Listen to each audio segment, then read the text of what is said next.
মানুষের ইমানের হেফাজত করেছে।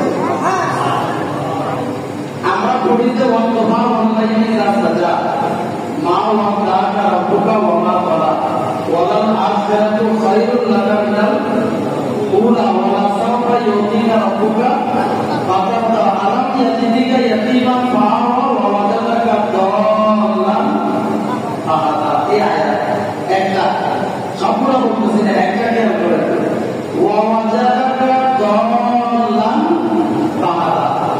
এই আয়াতের তর্জমা করে আমাদের ইমান নষ্ট করতেছে ওয়াহাবি মুসলিমরা।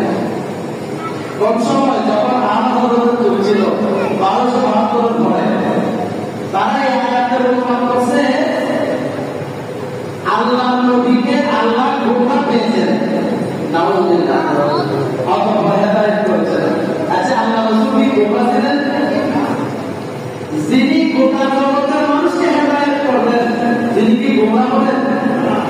কিন্তু এই ওয়াহাবিরা বলতেছে আল্লাহ রাসূল গোমরাহ ছিলেন, আল্লাহ হেদায়েত করেছেন। আমার বলতেছে এই অর্থ হবে না, এই অর্থ মানলে মানুষের ইমান চলে যাবে। তো অর্থ কি হবে? অর্থ হবে আল্লাহ তার নবীকে নিজের থেকে বিপদ পেয়েছেন, তারপর নিজের দিকে হেদায়েত করেছেন। এটা অনেক একটা আয়াত না, আমি অনেক আয়াত বলতে পারবো, হুজুর বলে নাই, হুজুর একটা আয়াত থেকে বুঝাইছে শুধু। অনেকগুলো আয়াত আছে যে আয়াতগুলোতে অর্থ ছিল ভুল, কিন্তু আল্লাহ শুদ্ধ করে দিয়েছেন। কানজুল ইমান যা আমাকে সংগঠনের পক্ষ থেকে ভাইয়েরা কানজুল ইমান উপহার দিয়েছেন। এবং মিরাজুল মানাজি সারা মিশকাতুল মাসাবির একটা খণ্ড আমাকে ভাইয়েরা উপহার দিয়েছেন। আমার কাছে আছে, আমি এখন পড়ি সেগুলা। এটা সংগঠনের পক্ষ থেকে পেয়েছি।